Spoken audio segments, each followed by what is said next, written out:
عزیزان ملت اسلامیہ، میں نے جس آیت کریمہ کی تلاوت کا شرف حاصل کیا، اللہ تعالیٰ فرماتا ہے وَرَفَعْنَا لَكَ ذِكْرَكَ،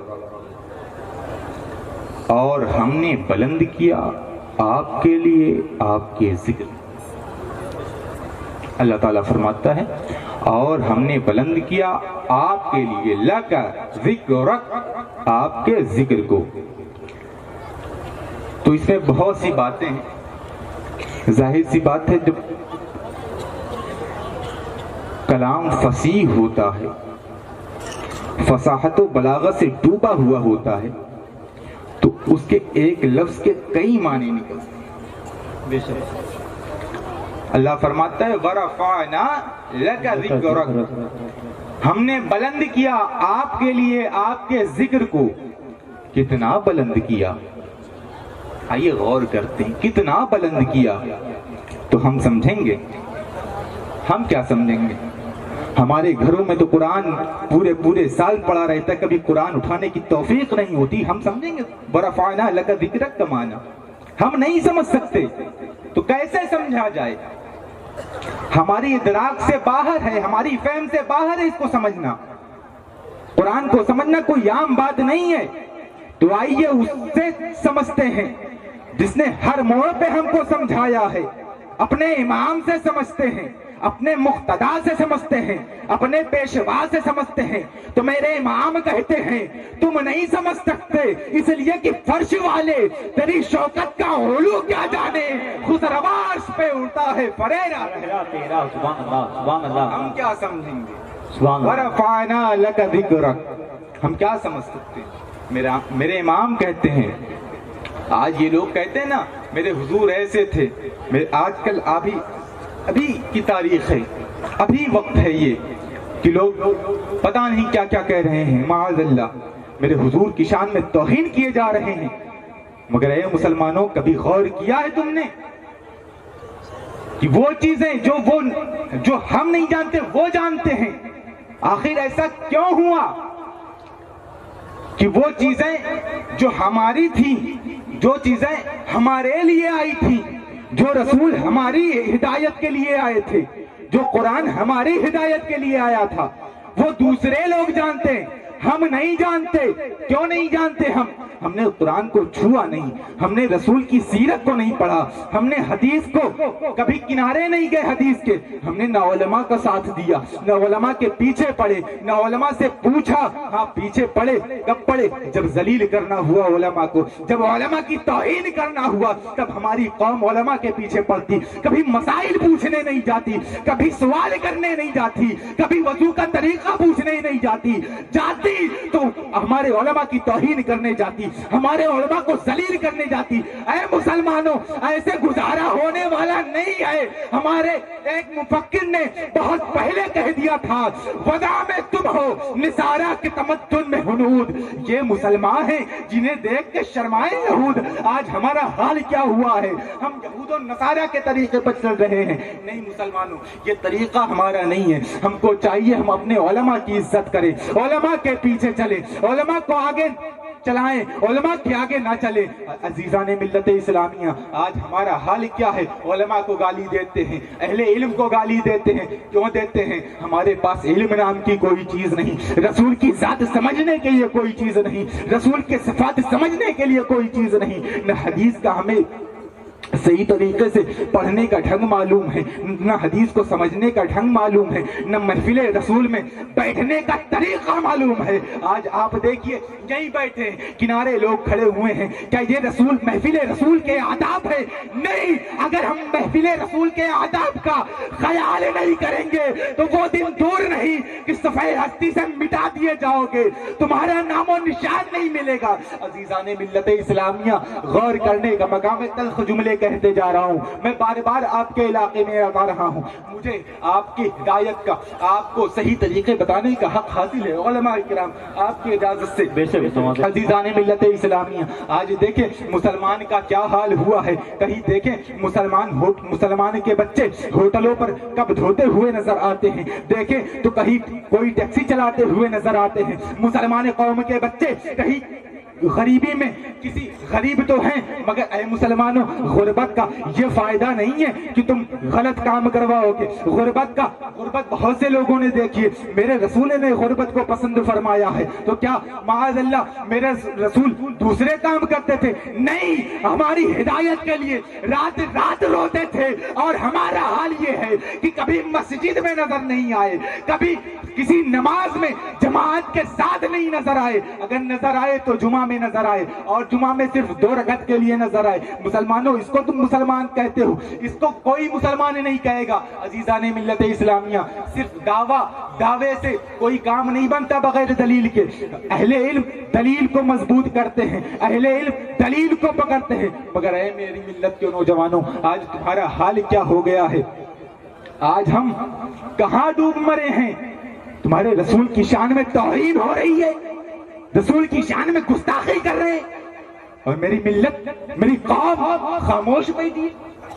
تعجب کی بات ہے، شرم نہیں آتی ہماری ملت کو؟ تمہارے رسول کی شان میں توہین کی جا رہی ہے، معاذ اللہ یہ کہا جا رہا ہے کہ رسول ایسے ایسے کام کرتے تھے۔ میری ملت کو کوئی سمجھ نہیں، کوئی فکر نہیں۔ کیوں نہیں؟ ہم نے علماء کی رہبری چھوڑ دی، ہم نے اہل علم کا ساتھ چھوڑ دیا، خود کو اپنا امام بننے لگے، تو آج گمراہ نہیں ہوگے؟ بے شک گمراہ ہوگے اگر ایسے اعمال ہمارے رہیں۔ آپ صحابہ اکرام کو دیکھیں، صحابہ اکرام کا کیا حال تھا۔ ایک صحابی رسول حضور کی بارگاہ میں حاضر ہوتے ہیں، کہتے ہیں یا رسول اللہ قیامت کب آئے گی؟ قیامت کب آئے گی؟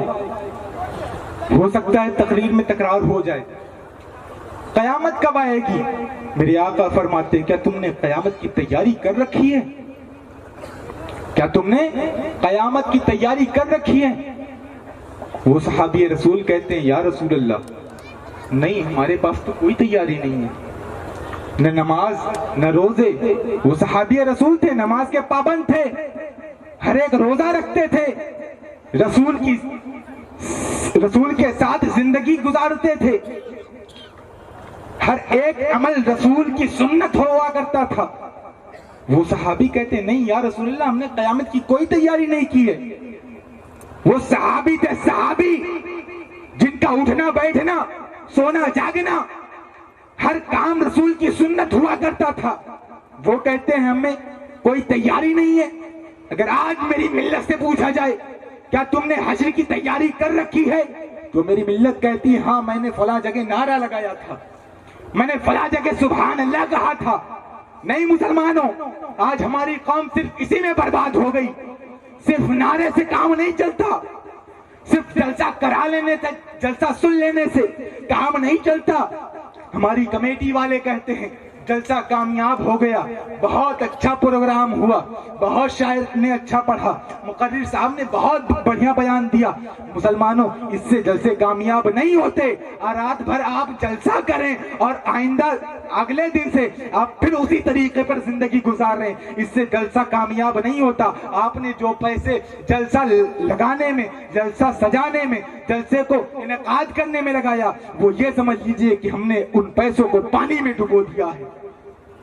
اس سے جلسے کامیاب نہیں ہوتے۔ اگر آپ رات بھر جلسہ کریں، جلسہ سنیں، فجر کی نماز آپ کی گل ہو، اس کو آپ کامیابی کہیں گے؟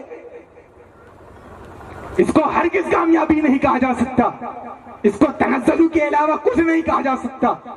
میرے پیارے، وہ معزز تھے زمانے میں مسلمان ہو کر، اور تم خار ہوئے تاریخ قرآن ہو کر۔ آج ہم نے قرآن کی تعلیمات کو چھوڑ دیا، ہم نے قرآن و سنت کے طریقے کو چھوڑ دیا، رسول کی حدیث کا ہمیں پاس نہیں۔ رہ گئی رسم ازاں، روح بلالی نہ رہی، فلسفہ رہ گیا، تلقین غزالی نہ رہی، وائز قوم کی وہ پختہ خیالی نہ رہی، برق طبعی نہ رہی، شعلہ مقالی نہ رہی۔ آج حال کیا ہو گیا ہے میرے پیارے؟ آپ دیکھیں، ایک سال لاک ڈاؤن رہا، ایک سال پورے لاک ڈاؤن رہا۔ صرف ہم نے یہ دیکھا کہ فلاں جگہ اتنے کیس پکڑے گئے، فلاں جگہ کورونا سے اتنے لوگ مرے۔ کبھی یہ نہیں دیکھا کتنے علماء نے خودکشی کی، کبھی یہ نہیں دیکھا کتنے علماء ندی میں ڈوبے۔ کیوں نہیں دیکھا؟ یہ ہماری ملت کے پیشوا ہیں، یہ ہماری ملت کے مقتدا ہیں، یہی ہم کو راستہ دکھاتے ہیں میرے پیارے۔ کیوں ڈوبے وہ، کیوں خودکشی کیے؟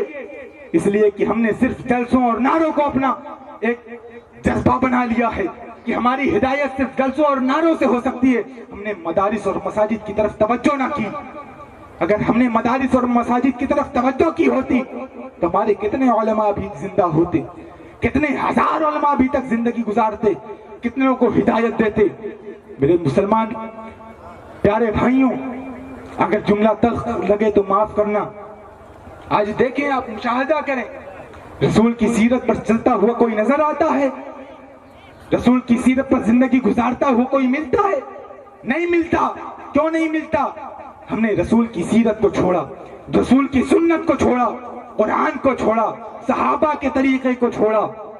میرے پیارے، ایک دلچسپ واقعہ میں بیان کرتے چلوں۔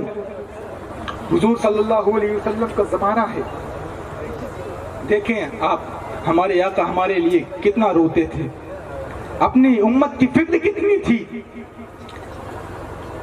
ایک مرتبہ حضرت جبریل امین علیہ السلام حضور کی خدمت میں حاضر ہوئے، عرض کرتے ہیں یا رسول اللہ، میں نے حضرت آدم علیہ السلام کی امت کو جہنم میں دیکھا، نوح علیہ السلام کی امت کو جہنم میں دیکھا، موسیٰ علیہ السلام کی امت کو جہنم میں دیکھا، عیسیٰ علیہ السلام کی امت کو جہنم میں دیکھا۔ تمام انبیاء کرام کا ذکر کرتے رہے، آخر میں آپ خاموش ہو جاتے ہیں۔ حضرت جبریل امین خاموش ہو جاتے ہیں۔ حضور بے چین ہو گئے، بے قرار ہو گئے۔ حضور کہتے ہیں اے جبریل، کیا تم نے میری امت کو بھی جہنم میں دیکھا تھا؟ کیا تم نے میری امت کو بھی جہنم میں دیکھا تھا؟ حضرت جبریل خاموش ہے۔ وہ جانتے تھے کہ حضور اپنی امت سے کتنی محبت کرتے ہیں، کتنی الفت رکھتے ہیں۔ اگر میں نے یہ کہہ دیا ہاں یا رسول اللہ میں نے آپ کی امت کو بھی جہنم میں دیکھا، تو حضور بے چین ہو جائیں گے، بے قرار ہو جائیں گے۔ حضرت جبریل خاموش ہیں۔ حضور بار بار اصرار کر رہے ہیں، جبریل بتاؤ کیا تم نے میری امت کو بھی جہنم میں دیکھا؟ حضرت جبریل خاموش ہیں۔ آخر میں حضرت جبریل کہتے ہیں ہاں یا رسول اللہ، میں نے آپ کی بھی امت کو جہنم میں دیکھا۔ میرے حضور اشکبار ہو گئے، رونے لگے۔ میرے پیارے، آپ مدینہ شریف سے باہر تشریف لاتے ہیں، ایک پہاڑ کی کوہ میں چلے جاتے ہیں۔ صحابہ کرام بے چین ہیں، بے قرار ہیں کہ آخر حضور کہاں تشریف لے گئے، حضور کہاں پہ ہیں؟ گھر پہ دیکھا، مسجد نبوی میں دیکھا، ہر جگہ تلاش کیا، حضور کہیں نہیں ملے۔ صحابہ کرام اب مدینے سے باہر آتے ہیں، سوچتے ہیں کہیں حضور مل جائیں گے، کہیں حضور ہمیں تلاش کرنے پہ مل جائیں گے۔ صحابہ کرام ڈھونڈتے رہے 3 دن تک حضور کا کوئی اتا پتہ نہیں تھا، حضور ملے نہیں۔ صحابہ بے چین ہو گئے، بے قرار ہو گئے، اہل بیت اطہار بے قرار ہو گئے، بے چین ہو گئے۔ پھر صحابہ اکرام پہاڑ کی کوہ سے قریب، ایک جنگل کے قریب جا رہے تھے۔ ایک چرواہے سے ملاقات ہوتی ہے، چرواہے سے پوچھتے ہیں کیا تم نے میرے نبی کو دیکھا ہے؟ وہ چرواہا کہتا ہے میں تمہارے نبی کو نہیں جانتا، ہاں مگر ایک بات ہے، 3 دن سے اس پہاڑ کی کوہ میں ایک شخص رو رہا ہے، جس کے رونے کی آواز سے میری بکریوں نے کھانا پینا بند کر دیا ہے، بکریوں نے کھانا پینا بند کر دیا ہے۔ صحابہ کرام سمجھ گئے وہ نہ ہو میرے آقا ہی ہوں گے کہ جن کے درد کی آواز سے بکریوں نے کھانا پینا بند کر دیا۔ صحابہ کرام جاتے ہیں، عرض کرتے ہیں، دیکھتے ہیں حضور سجدے میں ہیں، رب حبلی امتی کی صدائیں آ رہی ہیں، سبحان اللہ۔ صحابہ کرام جاتے ہیں، عرض کرتے ہیں یا رسول اللہ آپ مدینہ تشریف لے چلیں۔ صحابہ کرام کا برا حال ہو گیا ہے، مدینے والوں نے کھانا پینا بند کر دیا، اہل بیت اطہار تڑپ رہے ہیں، حسنین کریمین بے چین و بے قرار ہیں، حضور سجدے سے سر نہیں اٹھا رہے ہیں۔ صحابہ کرام کے اسرار پر اسرار کرتے گئے, حضور سجدے سے سر نہ اٹھایا. آخر پریشان ہو کر صحابہ کرام واپس آتے ہیں. پھر حضرت سیدہ طیبہ طاہرہ خاتون جنت فاطمہ الزہرا رضی اللہ تعالی عنہا سے کہتے ہیں, اے فاطمہ آپ تشریف لے چلے, ہم پر رحم کریں. حضور آپ کی بات نہیں ٹالتے, آپ کے کہنے پر حضور واپس آ جائیں گے. آپ تشریف لے چلیں, آپ کہیں گے تو حضور واپس آ جائیں گے. حضرت سیدہ طیبہ طاہرہ خاتون جنت حضرت سیدہ فاطمہ الزہرا رضی اللہ تعالی عنہ آپ جاتی ہیں, آپ چادر اوڑھتی ہیں اور اس پہاڑ کی کوہ میں جاتی ہیں, عرض کرتی ہیں ابا جان مدینہ تشریف لے چلیں. مدینے والوں کا برا حال ہو گیا ہے, مدینے والوں نے کھانا پینا بند کر دیا ہے. حسنین کریمین آپ کی شفقت کو نہ پا کر کے تڑپ رہے ہیں. حضور سجدے سے سر نہیں اٹھا رہے ہیں. رب حبلی امتی کی صدائیں ہیں سجدے میں, سجدے سے سر نہیں اٹھا رہے ہیں. جب حضرت سیدہ طیبہ طاہرہ خاتون جنت فاطمہ الزہرا پریشان ہو گئی, آخر میں قدموں کو پکڑتی ہیں, کہتی ہیں ابا جان مدینہ تشریف لے چلے, اگر آپ مدینہ نہ آئے تو خدا کی قسم فاطمہ قیامت سے پہلے قیامت کو بلا لے گی. اتنا سنتے ہیں میرے آقا سجدے سے سر کو اٹھاتے ہیں اور کہتے ہیں اے فاطمہ اگر تو ضد نہ کرتی تو خدا کے عزت و جلال کی قسم جب تک سارے امتیوں کی مغفرت نہ کروا لیتا سجدے سے سر نہ اٹھاتا. نعرہ تکبیر, نعرہ رسالت, نعرہ رسالت, سبحان اللہ, سبحان اللہ. عزیزان ملت اسلامیہ آپ غور کریں, وہ رسول جو تین دن تک اپنی امت کی مغفرت کی دعائیں کرتا رہا, اپنی امت کے بارے میں سوچتا رہا, پیدا ہوئے تو فکر ہوئی, رب حبلی امتی کی صدائیں دی, زندگی گزاری تو رب حبلی امتی کی صدائیں دی, آخر میں جب قبر میں حضور گئے تب بھی رب حبلی امتی کی صدائیں دے رہے ہیں. پوری زندگی میرے آقا ظاہری زندگی تک اپنی امت کی مغفرت کی دعائیں کرتے رہے, مگر امت کا حال کیا ہے, جوانی پہ اتر آ رہی ہے. میری امت کا حال, میری قوم کا حال کیا ہے, کبھی صحیح طریقے سے درود شریف نہیں پڑھا, کبھی صحیح طریقے سے کسی عالم سے سلام و جواب نہ لیا, کبھی کسی صحیح طریقے سے کسی مدرسے میں داخل نہیں ہوئے, اگر مسجد میں بھی گئے تو مسجد میں نماز نہیں پڑھنے جاتے, شرارت کرنے جاتی ہے میری قوم. آج میری قوم کا حال یہ ہے کہ 2 رکعت نماز کا صحیح طریقہ نہیں معلوم, اور اگر فلم انڈسٹری کے کسی ہیرو کے بارے میں پوچھا جائے تو سراسر پوری ہسٹری بتا دے گی, مگر کسی صحابی کے بارے میں پوچھا جائے تو نام و نشان نہیں بتا سکتی. آج میری قوم کا یہ حال ہے میرے پیارے. آپ حضرات سے میں گزارش کرتا ہوں, آج دیکھتا ہوں حضور کے عزت و جلال پر آج انگشت نمائی ہو رہی ہے. کتنے لوگ ہیں جو حضور کے نام پر جان دے سکتے ہیں, ہاتھوں کو بلند کریے. کتنے لوگ حضور کے نام پر جان دے سکتے ہیں, کتنے لوگ حضور کے نام پر جان دے سکتے ہیں؟ لگائیے لبیک یا رسول اللہ, لبیک یا رسول اللہ, لبیک یا رسول اللہ. آج رسول کی عزت و حرمت پر بات ہو رہی ہے. آپ سب نے حضور کے نام پر گردن کٹانے کا جو آج عہد لیا ہے, میں گردن کٹانے کی بات نہیں کر رہا ہوں, وہ ہمارے علماء ہمارے مقتدا کا کام ہے, جو کہیں گے ہم وہ کریں گے. میں یہ کہہ رہا ہوں میرے پیارے, جتنے لوگوں نے آج حضور کے نام پر جان دینے کا عہد کیا ہے وہ جان دیں نہ دیں, مگر آج سے یہ عہد کر لیں کہ ہم 5 وقت کی نمازیں پڑھیں گے. کر لیں میرے پیارے, ورنہ یقین جانے ہم اسلام سے جتنا دور ہوں گے, دوسری قوم اسلام کو پڑھ کر ہم کو مٹانے کی پوری کوشش کر رہی ہے. آج آپ دیکھیں 26 آیت کو مٹانے کا آج اعلان کیا جا رہا ہے. وہ خبیث جو یہ کہتے ہیں قرآن سے 26 آیات کو مٹا دو, یہ جہاد کی تعلیم دے رہی ہیں. ہم نے کبھی پوچھا تم اپنے 10 پارے کہاں رکھتے ہو؟ تم کہتے ہو ہمارے 40 پارے ہمارے یہاں. ہم نے کبھی پوچھا تم 10 پارے کہاں رکھتے ہو؟ جب نہیں پوچھا تو ہمارے قرآن کے بارے میں انگشت نمائی کیوں؟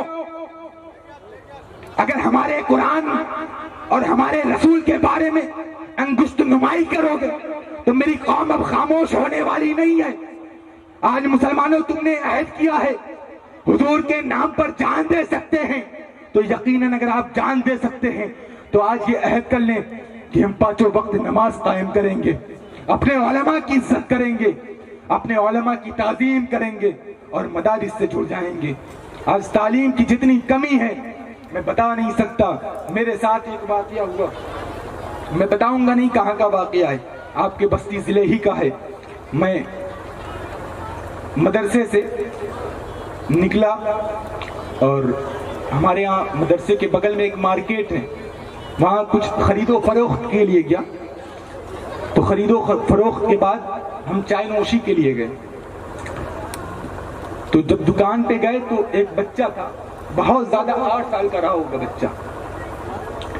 اس بچے کو بلایا, پہلے اس کا نام پوچھا تو اس نے اپنا نام جو بتایا وہ مسلم کا بیٹا تھا, ایک ایمان والے کا بیٹا تھا. ہم نے پوچھا بابو یہاں کیا کر رہے ہو؟ تو اس نے کہا, بہت پیارے انداز میں کہا کہ میں یہاں پہ کام کرتا ہوں. تو میں نے کہا تمہارے والد صاحب کیا کرتے ہیں اور کہاں رہتے ہو؟ تو اس نے کہا کہ دوسرے ضلع میں وہ رہتے ہیں, اور جب وقت پورا ہوتا ہے, جب رقم ملنے کا وقت ہوتا ہے, پیسہ ملتا ہے, تب وہ آتے ہیں, مجھے لیتے ہیں اور 2 دن کے لیے گھر لے جاتے ہیں, پھر لا کے مجھے چھوڑ دیتے ہیں. میرے پیارے آپ غور کریے, یہ مسلمان کا حال ہے کہ چند پیسوں کے لیے اپنے بیٹوں کی زندگی برباد کر رہے ہیں. ہوٹلوں پر, چائے کی دکان پر, کھانے کی دکان پر پلیٹیں صاف کروا رہے ہیں. کیا یہ مسلم کا شیوا تھا؟ جتنا مذہب اسلام نے تعلیم کی طرف ہم کو رغبت دلائی, جتنا متوجہ ہمارے رسول نے تعلیم کی طرف ہم کو کیا, اتنا کسی مذہب نے نہیں کیا.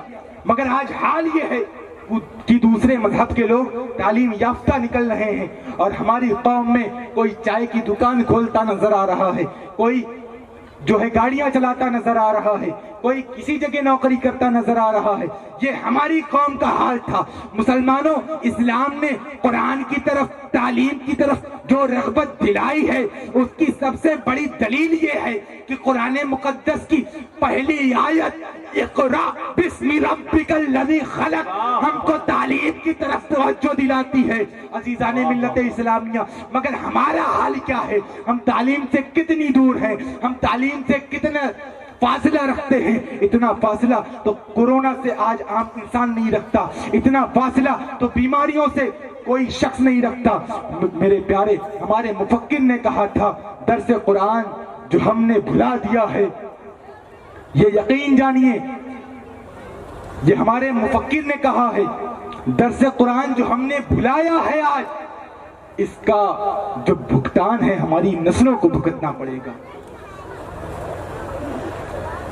آج ہم دیکھیں, ہم نے قرآن کو صرف مردوں کو بخشوانے کے لیے, اب ایسا لگ رہا ہے کہ قرآن شریف صرف بخشوانے کے لیے آیا ہے. اگر کہیں میت ہو جاتی ہے, 50-60 لوگ اکٹھا ہو جاتے ہیں, آدھا پارا پڑھ دیں اور اس کی مغفرت ہو جائے گی. نہیں مسلمانوں, یہ مردوں کی مغفرت کے لیے نہیں, زندوں کی ہدایت کے لیے نازل ہوا ہے. آج ہم نے اپنا اعمال بدل دیا, اپنا کردار بدل دیا. آج دیکھیے در در کی ٹھوکریں کھاتے نظر آ رہے ہیں مسلمان. آج مسلمان کا حال کیا ہوا ہے, اور یہ مسلمان کو کوئی دوسرا نہیں اس کو پریشان کر رہا ہے, یہ اپنے ہیں جو دوسرے کا بھیس لے کر ہم کو پریشان کر رہے ہیں. ابھی میں نے یہ چند روز پہلے ایک کلپ سنی, اسی خبیث لعین مردود جہنمی کتے کی وہ ویڈیو تھی جس نے میرے حضور کی شان میں گستاخی کی ہے. اس کا بیان ہے, میرے پاس پروف موجود ہے, اس کا بیان ہے. میں نے جو بیان کیا, دیوبند کے مولاناؤں نے میری بات کو کہا کہ تم نے غلط نہیں کیا ہے, تم نے غلط نہیں کہا ہے, تم نے جو کہا صحیح کہا. میرے پیارے, یہ لوگ خود کو مسلمان کہتے ہیں مگر کردار دیکھو تو یہودیوں نصارہ جیسا کردار ہے. آپ اعمال دیکھو, آپ ذہن دیکھیے, کس سے کہہ رہے ہیں؟ اس دہشت گرد سے جو اس وقت پورے پورے ہندوستان کا سب سے بڑا دہشت گرد ہے، اس کی بات کی تصدیق کر رہے ہیں کہ تم نے جو کہا وہ غلط نہیں کہا۔ میں کہنا چاہتا ہوں اے دیوبندیوں، اے ملاؤں جو یہ کہتے ہو کہ اس مردود نے جو کہا وہ صحیح کہا اور تم پر میرے آقا کی عنایت نہ صحیح، نجدیوں کلمہ پڑھانے کا بھی احسان گیا۔ نعرہ تکبیر، نعرہ رسالت، نعرہ رسالت، سبحان اللہ۔ میرے حضور نے کلمہ پڑھایا تمہیں، آج کوئی شخص کسی کو 10 روپے دے دیتا ہے تو وہ اس کا بھی احسان مانتا ہے کہ تم نے مجھ پر احسان کیا، کوئی 2 قطرہ پانی پلا دے تو اس کا انسان احسان مانتا ہے کہ تم نے ہم پر احسان کیا، مگر وہ نبی جو تم تک اسلام لایا، وہ نبی جو تم تک قرآن لایا، اس کے احسان کی خبر ہی نہیں ہے۔ میرے پیارے ابھی بھی وقت ہے، ہم کو بدلنا چاہیے۔ اب صرف جلسے جلوس سے کوئی فائدہ ہونے والا نہیں ہے، تقریر سن کر کوئی فائدہ ہونے والا نہیں ہے۔ بے شک آپ جلسہ کرائیے، اس لیے کہ حشر تک ڈالیں گے ہم پیدائش مولا کی دھوم، مثل فارس نجد کے قلعے گراتے جائیں گے۔ آپ بے شک تقریر سنیے، نعت پاک سنیے، مگر مسلمانوں اس پر عمل بھی کریے۔ صرف سننے سے کوئی فائدہ نہیں، شنندہ کے بہت مانندے دیدہ، مگر اب ہونا چاہیے شنندہ کے بہت مانندے کردہ۔ بغیر عمل کے کوئی کام ہونے والا نہیں ہے۔ جو سنیے اس پر اور اس سے سنیے، اس کو سنیے جو اہل سنت کا ہو۔ آج کل پردے جو ہے نا، پردے بہت بڑا کام کرتے ہیں۔ یہ لوگ اور کچھ ایسے بھی ملا نکلے ہیں آج کل جو تم تک میٹھی میٹھی باتیں ضرور کریں گے، مگر تمہارے ایمان کو ایسا ہڑپیں گے کہ تمہیں خبر نہیں ہوگی۔ نعت پاک بھی سنیے مگر اس پر عمل کی کوشش کریے۔ میرے پیارے، آج امید ہے کہ انشاءاللہ جو بھی بیان ہوا انشاءاللہ اس پر عمل ہوگا۔ بولیے انشاءاللہ اس پر عمل ہوگا، ہوگا نا؟ میں اپنی گفتگو کو یہیں پہ ختم کرتا ہوں۔ میرے بولنے میں، آپ کے سننے میں کسی قسم کی کوئی غلطی ہوئی ہو، اللہ تعالیٰ اس کو معاف فرمائے۔ جو بھی بیان ہوا مولا اس پر عمل کی توفیق عطا فرمائے، ہم کو نیک عمل کرنے کی توفیق عطا فرمائے اور بد دینوں سے، بد کرداروں سے دور رہنے کی توفیق عطا فرمائے۔ اولیاء کی، علماء کے فیضان سے ہم کو مستفیض ہونے کی توفیق عطا فرمائے اور اہل سنت والجماعت بمعروف مسلک اعلیٰ حضرت پر چلنے کی توفیق عطا فرمائے۔ وما الینا الا البلاغ۔ السلام علیکم۔